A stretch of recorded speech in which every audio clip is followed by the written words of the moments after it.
저는 가장 큰 장점은 1:1 맞춤 수업이라고 자부를 하고 있어요. 그래서 어머님들이 상담을 오셨을 때 아이의 성향을 많이 얘기를 해주시잖아요. 아이의 학습 성향까지 같이 파악을 해서 그 아이만의 수업 진도 계획을 어머님께 먼저 제시를 제가 하고 있습니다.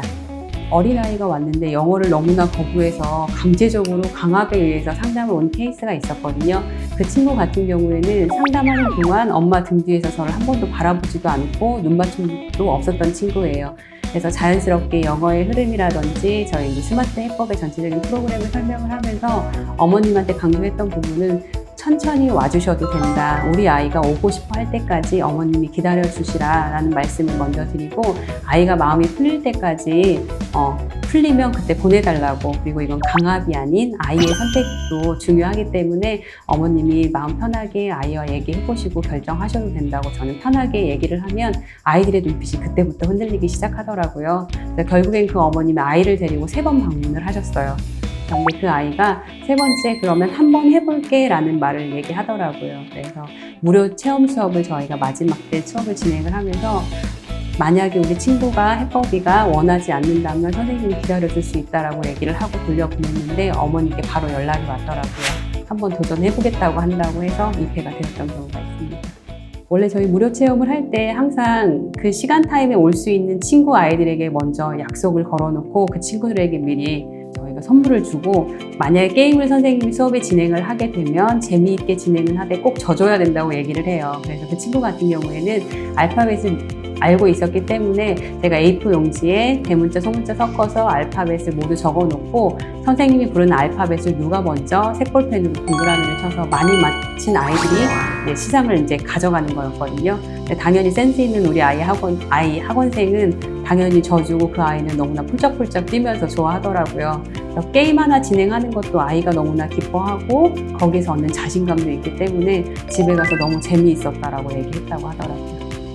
영어를 싫어하는 아이들 경우는 분명한 이유가 있더라고요. 기존 학원에서 과제량 때문에 좀 힘들어했다거나 단어 암기가 힘들었다거나, 또는 이제 클래스 수업을 했을 경우에 다른 아이들에게 치여서 자기만의 자존감이 많이 잃어버렸던 친구들이 많이 있어서 그거에 맞춰서 포커스 얘기를 해주면서 아이가 가장 힘들어했던 부분은 일단은 그 친구가 회복할 시기까지는 그 부분에 대해서 조금 더 그 아이를 기다려주고 제가 다른 방법의 교수법을 사용을 하면서, 예를 들어 단어 암기가 어려웠던 친구들은 단어 암기부터 시키는 게 아니고 아이들이 이야기식으로 먼저 말하기라든지 같이 동시통역이라든지 이런 부분으로 연계를 시키면서 그 부분에 대한 부담을 조금 덜어주는 편이에요.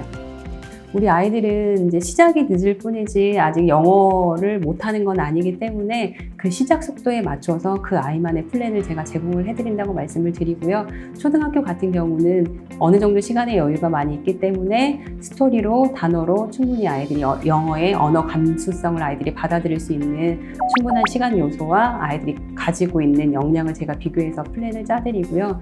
중학교 같은 경우에 요즘에 코로나 때문에 공백기가 좀 생기면서 중1임에도 불구하고 영어학원을 전혀 다니지 않는 아이들이 입회가 좀 늘고 있거든요. 그런 아이들 같은 경우는 그 아이에 맞춰서, 레벨에 맞춰서 기초 문법부터 천천히 나가다 보면 우리한테는 이제 방학이라는 특강의 시간도 있기도 하고 그 아이에 맞춰서 당장의 성적으로 효과는 볼 수는 없지만 겨울방학 전까지 1학년 정도의 기본 문법은 마무리하는 걸로 목표를 잡고 진행을 하겠다고 말씀을 드리고 있어요. 그래서 항상 목표치와 저의 계획을 같이 말씀을 드리고 있어요. 네, 일단 처음부터 천천히 아이들한테 설명을 들어가야 되는 부분이기 때문에, 근데 대부분 늦게 시작한 아이들은 영어의 기본 단어 어휘도 되게 얇고 기본 정보가 없기 때문에 기본 아이들 초등학교에서 필요한 복화 교재와 기본 문법 교재로 먼저 설명을 하면서 듣기라든지 그런 추후적인 문제는 조금 더 전 뒤로 미루고 가장 기본적인 문법과 단어 위주로 수업을 진행을 하고 있어요. 잘하고 있고 더 잘하고 싶어서 오는 경우도 상당히 있는데요. 그 아이들의 경우 엄마의 니즈가 있고 아이들도 욕심이 있기 때문에 모든 영역을 골고루 하고 싶어하는 친구들이 대부분이에요. 그래서 요일별로 영역을 정해주고 이 아이가 어떠한 부분에서 더 강세를 잡고 싶어 하는지 그 부분의 영역은 화요일, 목요일 날 제가 추가 수업을 더 하겠다라고 어머님한테 정확한 일주일의 계획 플랜을 제공해드리면 어머님이 믿고 맡겨주세요. 95%의 아이들은 숙제가 저희는 나가고 있는데 요즘은 아이들이 스케줄이 너무 바쁜 아이들도 많기 때문에 어머님하고 충분한 상담 후에 숙제의 여부는 저희가 결정을 짓고 있습니다 라고 저희는 말씀을 드리고, 숙제로 인해서 아이들이 다른 학원에서 저희 학원으로 온 친구들도 있잖아요. 그런 친구 같은 경우는 한 달의 시간을 제가 아이가 왜 숙제를 해야 되는지 부분을 제가 충분히 설명을 하고 아이가 스스로 숙제에 대해서 거부감이 없을 시기까지 제가 조금은 기다려 주겠다라고 말씀을 드려요. 근데 거기에서 가장 중요한 포인트는 숙제의 권한은 아이한테 있는 게 아니고 선생님한테 있다라는 말씀을 꼭 드려요.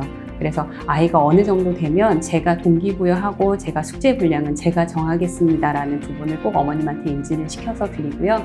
숙제가 스케줄이 많아서 못 나가는 친구들 같은 경우에는 제가 주말 숙제라든지 요일별 숙제로 정해져가지고 다시 나가고 있습니다. 만약에 숙제를 안 해오면 저희는 숙제를 하고 수업을 시작하는 시간 타임이 있어서 아이들이 숙제를 안 해오면 기본 수업의 연장이라고 생각을 하기 때문에 대부분 아이들의 숙제는 해오고요. 만약에 숙제가 너무나 싫고 힘들어하는 친구들은 선생님하고 기본 수업 끝나고 숙제를 여기서 선생님하고 직접 하고 집에 귀가를 하자 해서 제가 숙제 분량까지 제 그 기본 수업 1시간 외의 시간을 제가 따로 정해줘서 숙제하는 시간으로 해서 그냥 학원에서 하고 갈 수 있도록 돕다 보면 아이들이 이제 집에 가서 해올게요 라고 가지고 가는 경우가 그렇게 변하더라고요, 아이들은. 그래서 같이 여기서 숙제까지 끝내고 보내는 아이들도 많이 있어요.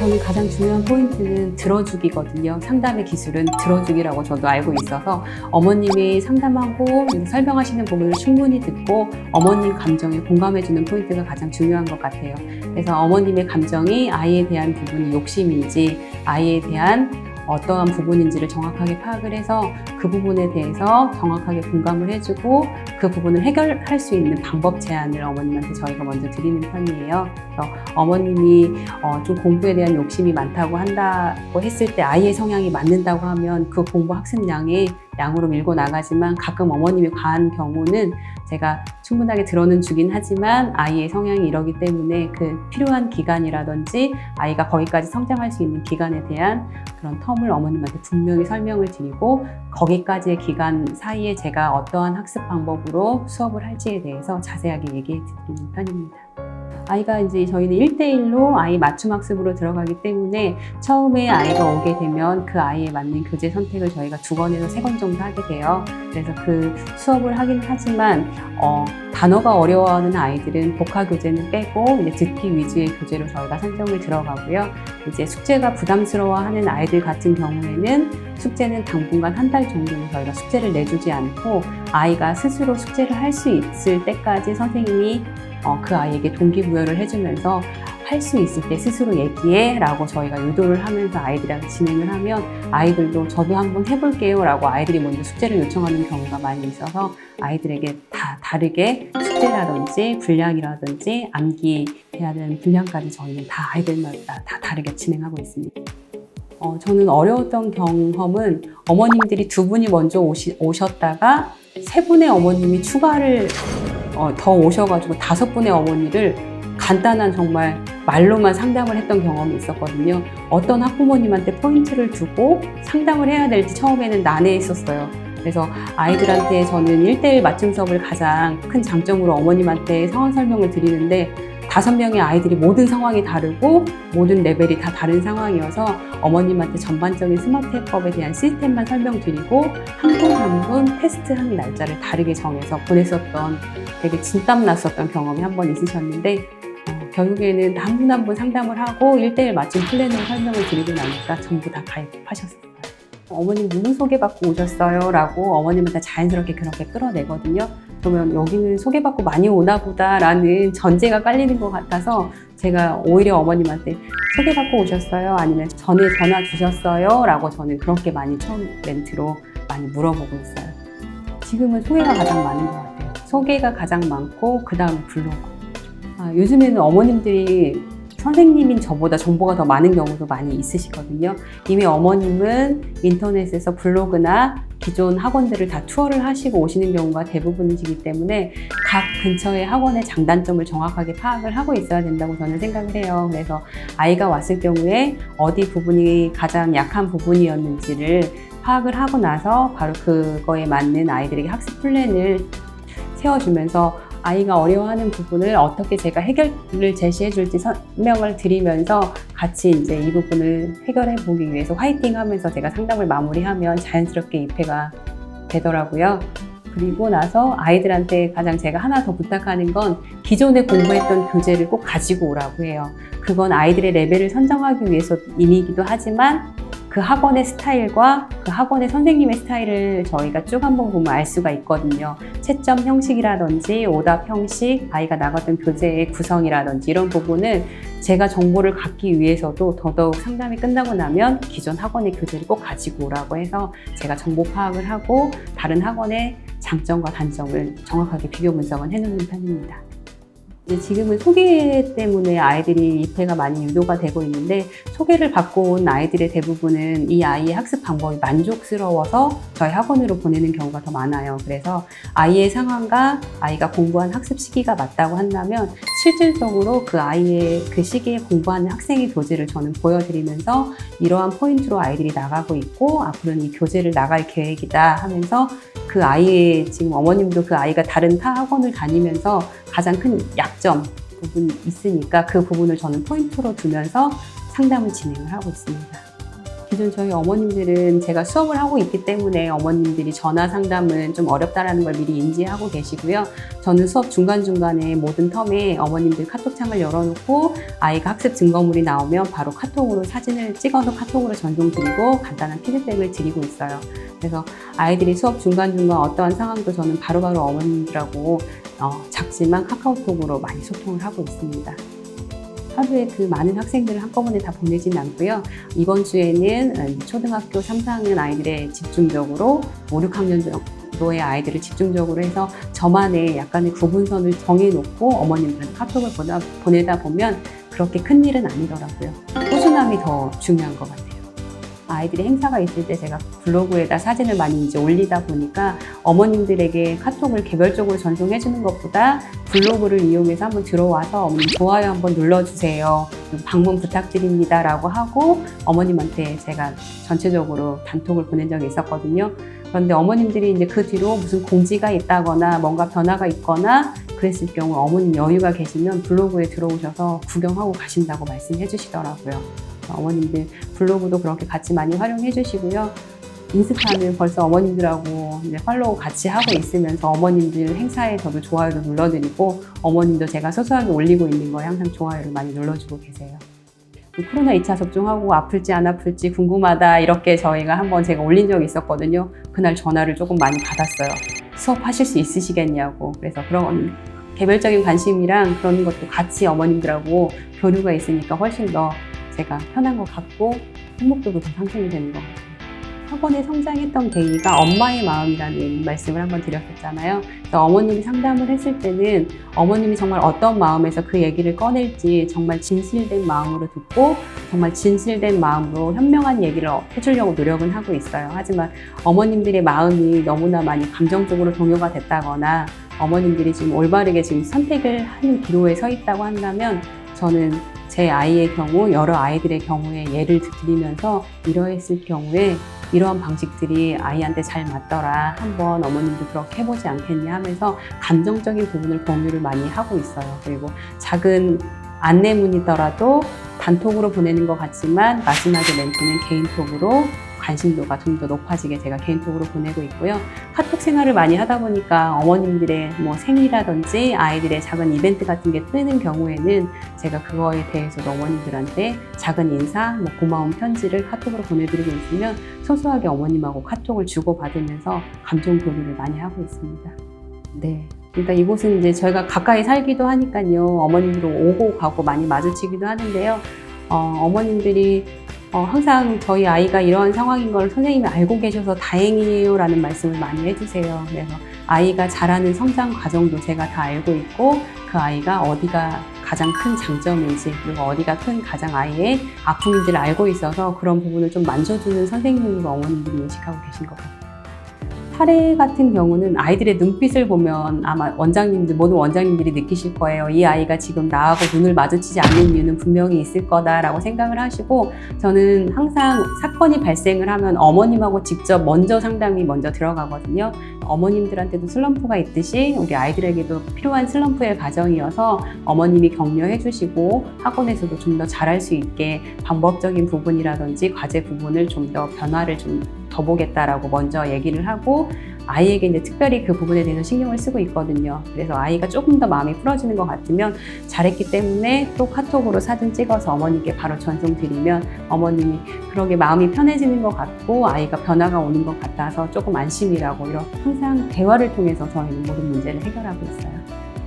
근데 저는 항상 마지막은 웃으면서 끝내자라는 주의여서, 어머님께서 혹시 문자로 가끔 사례를 얘기하시는 경우도 있으세요. 그러면 저는 전화를 꼭 해서 어머님 부득이하게 이렇게 됐었을 텐데 힘들었던 부분이 있었는지 먼저 물어보고, 어머님들은 대부분 다 이제 좋은 말씀으로 이제 마무리를 짓고자 하시니까 그거에 대해서 수긍은 하는데, 아이들이 맞는 학원으로 가서 열심히 하기를 응원한다고 제가 항상 멘트를 드리거든요. 그 대신 가장 중요한 건 거기 가서도 힘들고 만약에 맞지 않는다면 다시 컴백해도 좋다라는 멘트를 어머님께 꼭 해요. 그러면 어머님도 선생님의 자신감으로 좀 봐주시는 부분도 있고요. 실질적으로 컴백하는 아이들이 더 많이 있긴 하거든요. 그래서 어느 학원이나 수업 방식에 대해서 차이가 있기 때문에 아이들이 맞는 학원과 맞지 않는 학원들이 있을 수 있기 때문에 얼마든지 부담 갖지 마시고 다시 만날 수 있는 기회가 있었으면 좋겠다라고 마지막에 인사는 항상 기분 좋게 끝내고 있습니다.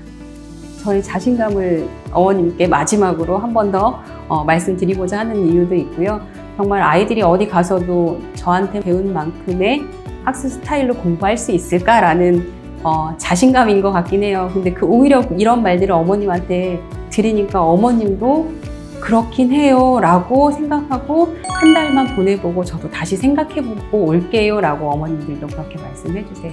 그래서 실질적으로 컴백하는 아이들도 상당수 있어서 그런 친구들의 예를 어머님들한테 말씀드리기도 하고 있어요. 지금은 이제 졸업해서 어엿한 대학교 1학년 된 친구이긴 한데요. 그 친구가 상당히 공부는 잘했어요. 잘 하기도 했는데 이제 어머님이 워낙 공부에 욕심이 많으셔서 너무나 장기간 저희 학원에 보내다 보니까 어머님도 슬럼프가 오신 것 같고, 타 학원에 그런 걸 한번 맛배기로 보여주고 싶다고 하면서 어머님이 1년 동안 3군데 영어 학원을 고르셨더라고요. 근데 아이가 3군데 다 적응을 하지 못하고, 그래도 그 3군데 다 그래도 꽤 유명한 학원이었음에도 불구하고 아이가 이제까지 아이만의 장점을 부각을 시키면서 맞춤학습 수업으로 진행했던 부분이 클래스로 가서 자기만의 오히려 시간이 낭비인 것 같고 무조건 단어 암기만 시킨다라든지 그런 부분이 맞지 않아서 1년 만에 다시 컴백해서 저희 학원에서 중3까지 마무리하고 졸업했던 친구가 있어요.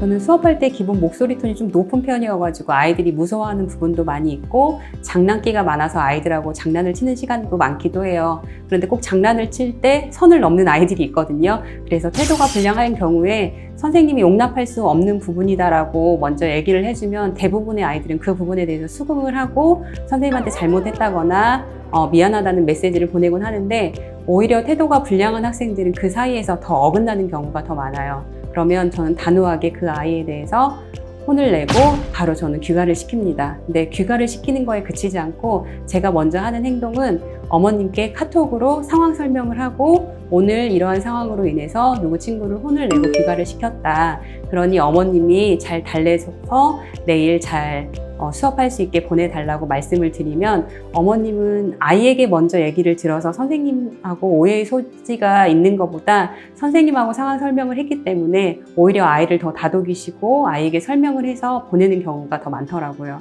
그래서 쉽게 해결되는 것 같아요.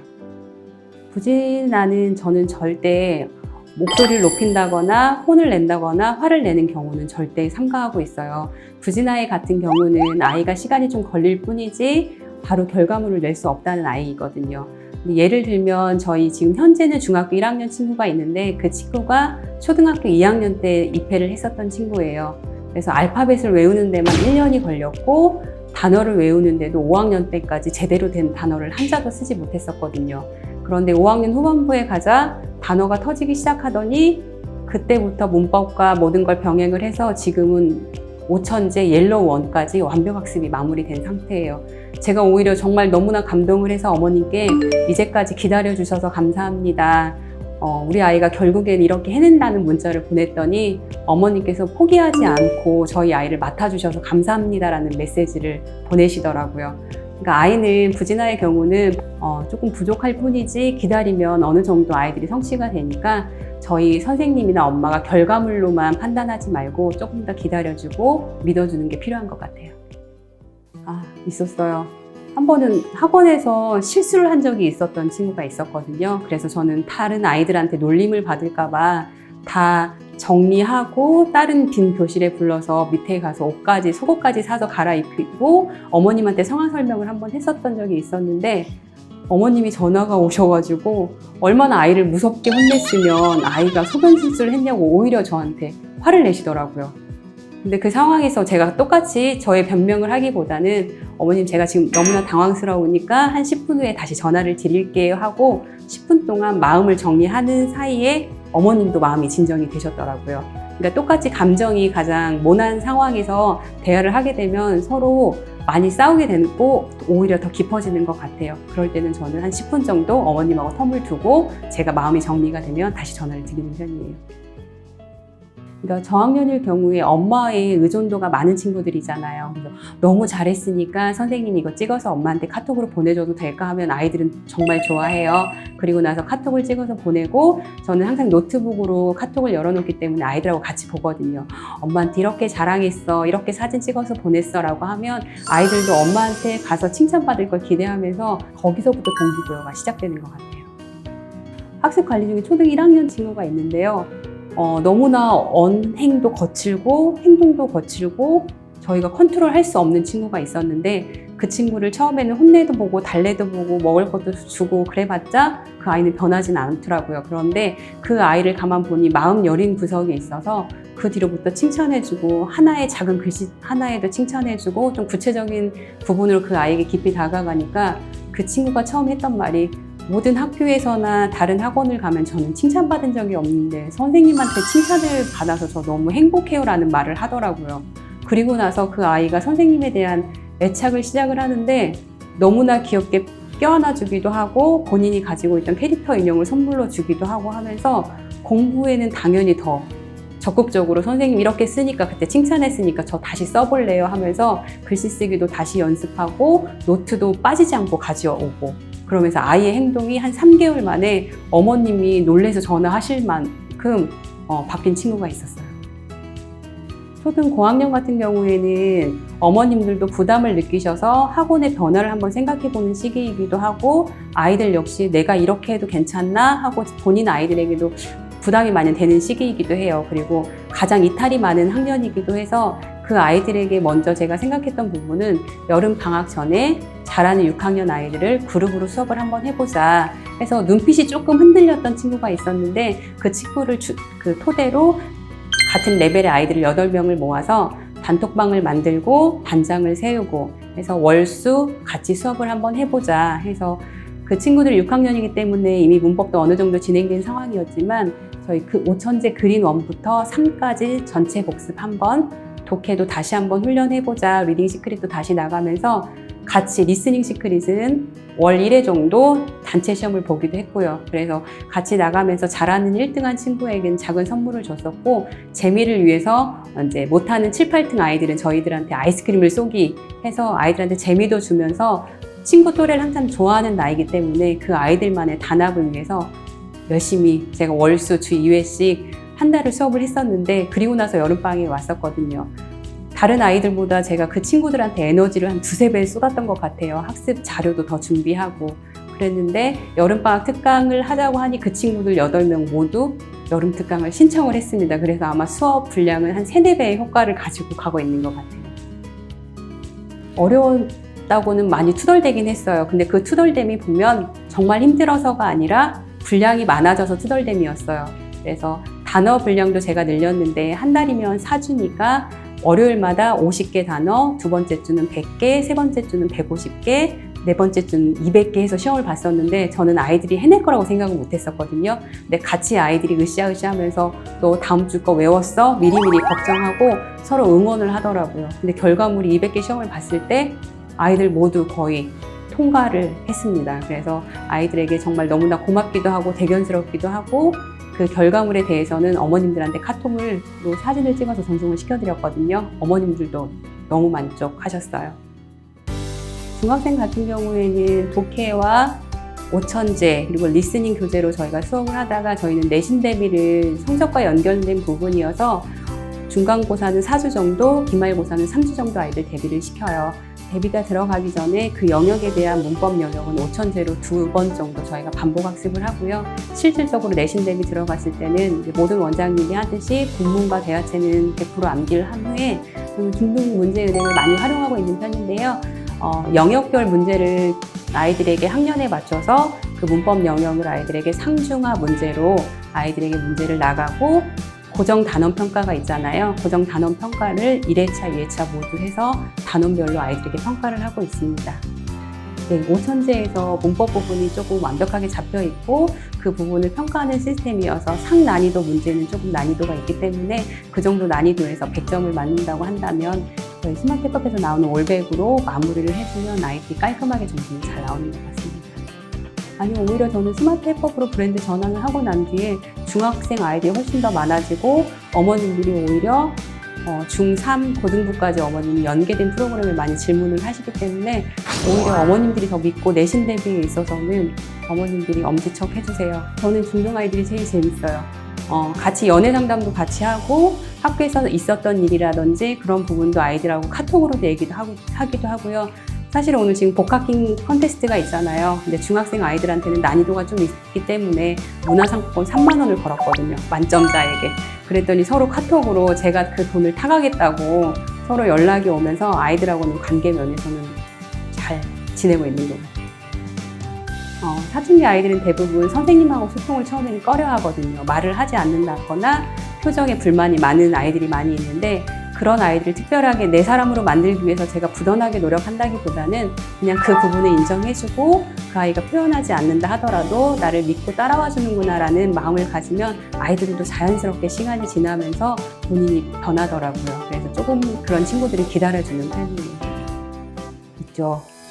오래된 친구이기도 하고 성적이 안 나오긴 하지만 전체적인 어머님들이 영어 성적만 보는 게 아니라 그 아이의 전체적인 성적으로 어머님들이 비교를 하시는 거기 때문에 그 아이의 수준에서 영어가 이 정도면 어머님도 만족하시겠구나 라고 저희가 먼저 그런 상담을 먼저 들어가고요. 영어가 현저히 떨어진 경우 아이는 정말 어디가 부족한지 저희가 정확하게 판단을 해서 제가 상담 중에 가장 제가 잘하는 부분은 먼저 어머님께 먼저 제가 연락을 하는 부분이거든요. 이번 부분 진도를 나가다 보니 아이가 집중력이 많이 흐려졌다거나 문법 영역 이런 우리 아이에게 힘든 부분이다라는 부분을 먼저 설명을 드리고 하지만 최선을 다해서 끝까지 해볼 테니 어머님도 많이 격려해달라고 말씀을 드려놓으면 어머님도 그 부분에 대해서는 받아들이시더라고요. 선생님들하고 여러 번 회의 끝에 저희가 더블 특강, 문법 특강, 파닉스 특강으로 저희가 3가지로 준비를 했었는데 더블 특강은 주 5회 모두 2시간씩 수업이에요. 2배로 수업을 하는 수업인데 어머님들이 다른 특강 때하고는 달리 학습 격차를 인지하셔서인지 많이 신청을 해주셨어요. 네, 이제까지 제가 거의 10년 가까이 학원을 하는데 이렇게 많이 신청한 건 처음인 것 같아요. 기존 수업하고는 다르게 추가 교재로 캐치업이나 리스닝 스크릿을 저희가 추가로 넣어서 아이들한테 2배 수업을 시키고 있고요. 탑스토리 같은 경우도 한 차시만 수업을 하는 게 아니라 2차시씩 복화 교재도 2배의 과제로 저희가 같이 진행을 하면서 모든 교재에서 2배의 수업으로 진행을 하니까 아이들이 한 3-4달 효과는 보는 것 같아요. 어머님들도 많이 만족하고 계세요. 외부 아이들이 특강을 신청을 했을 경우에는 그냥 기존 원비를 그대로 받고 있고요. 기존 저희 아이들에게는 특강비로 저렴하게 저희가 특강을 나가고 있는데 대신 저희가 하나 거기에 추가하는 메시지는 동생은 해당됩니다거든요.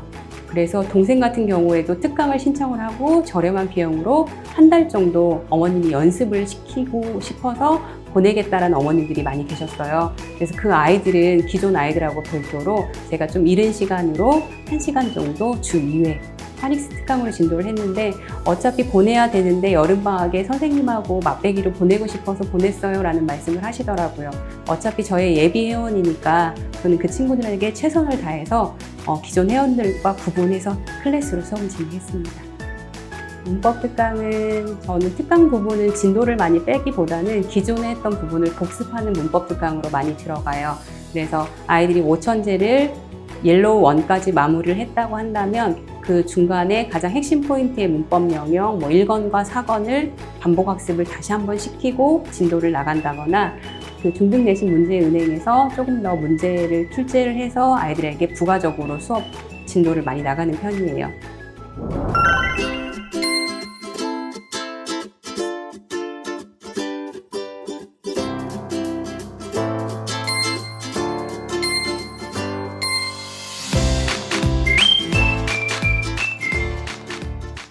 스마트 해법 영어는 나에게 일상이고 인생이다. 저희는 부부가 함께 운영을 하고 있어서 아침에 눈 뜨자마자 오늘의 학원 일정을 체크하고 출근해서 학원에 충성하고 그리고 퇴근하고 나서는 오늘 학원에 있었던 사소한 일까지 모두 공유를 하고 있거든요. 그래서 그냥 내 일상이고 제 인생에 있어서 가장 큰 선물인 것 같아요. 그래서 내 인생이다라고 정의하고 싶습니다. 어벤져스가 되었던 이 마음가짐으로 끝까지 최선을 다해서 열심히 뛰겠습니다. 힘든 시기 원장님들 화이팅 하세요.